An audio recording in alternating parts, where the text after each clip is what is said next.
Wednesday, May 3rd. The Messiah cut off. Gabriel began the explanation of the 490-year prophecy with an event that was extremely important to Daniel and to the Jews, that is, the command to restore and build Jerusalem. Though various decrees had been passed regarding Jerusalem, in Ezra 7, we discover that the decree passed in 457 BC allowed the Jews, not only to return to their homeland, but also to establish themselves as a religious community. See Ezra 7 verses 13 and 27. I make a decree that all they of the people of Israel, and of his priests and Levites, in my realm, which are minded of their own free will to go up to Jerusalem, go with thee.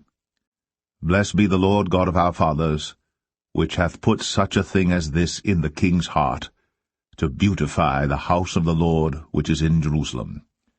It is significant to note that Artaxerxes' decree was issued in the autumn of 457 BC. From this decree, in 457 BC, until the Messiah, according to Daniel, would be 69 weeks, or 483 years. If we begin at 457 BC and move forward on history's timeline, we arrive at AD 27. The word Messiah means the Anointed One. In AD 27, Jesus Christ, the Messiah, was baptized. See Matthew 3 verses 13 to 17. Then cometh Jesus from Galilee to Jordan unto John, to be baptized of him. But John forbade him, saying, I have need to be baptized of thee, and comest thou to me? And Jesus answering said unto him, Suffer it to be so now, for thus it becometh us to fulfill all righteousness. Then he suffered him. And Jesus, when he was baptized, went up straightway out of the water, and lo, the heavens were open unto him.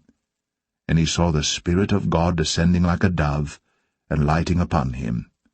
And lo, a voice from heaven, saying, This is my beloved Son, in whom I am well pleased.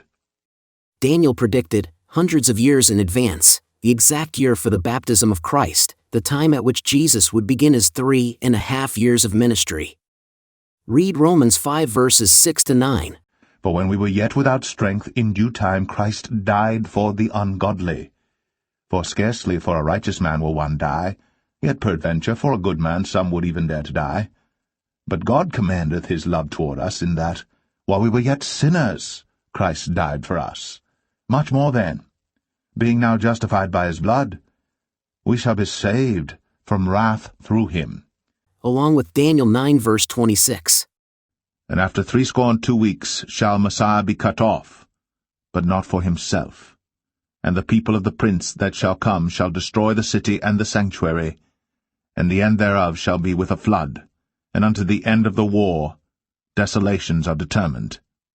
What great truths are revealed here. And after the 62 weeks Messiah shall be cut off, but not for himself, Daniel 9 verse 26. The Messiah would be cut off, or crucified. The verse adds, but not for himself. In other words, the death of Christ on Calvary's cross was for us, not for himself, which is why Paul could write, but God demonstrates his own love toward us, in that while we were still sinners, Christ died for us, Romans 5 verse 8. In Daniel 9 verse 27, we read that in the middle of the week, the last 7 years, Christ would bring an end to sacrifice and offering. In the middle of the 70th week, in AD 31, Christ confirmed the everlasting covenant, with his blood, by dying on the cross, and the sacrificial system lost any and all prophetic significance. These prophecies reveal that Christ, the Messiah, would be crucified and cause the sacrificial system to cease its prophetic importance, in the spring of AD 31. These predictions were fulfilled in every detail. Exactly at Passover, when the high priest was offering the Passover lamb, Christ was sacrificed for us.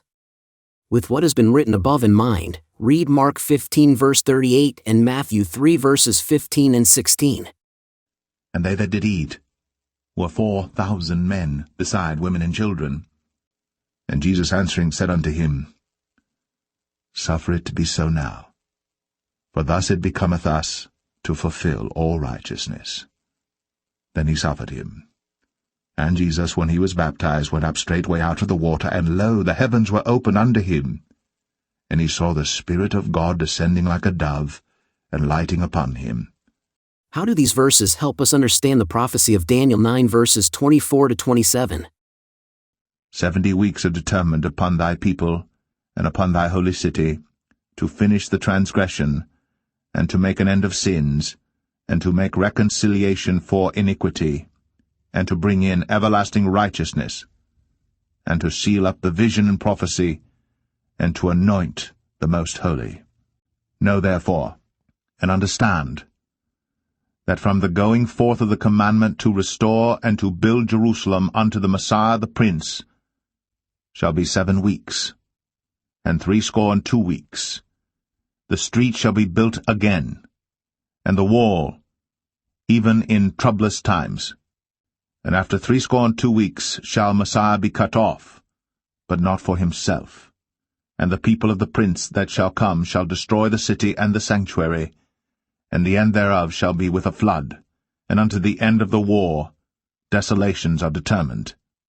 And he shall confirm the covenant with many for 1 week, and in the midst of the week he shall cause the sacrifice and the oblation to cease, and for the overspreading of abominations he shall make it desolate, even until the consummation, and that determined shall be poured upon the desolate.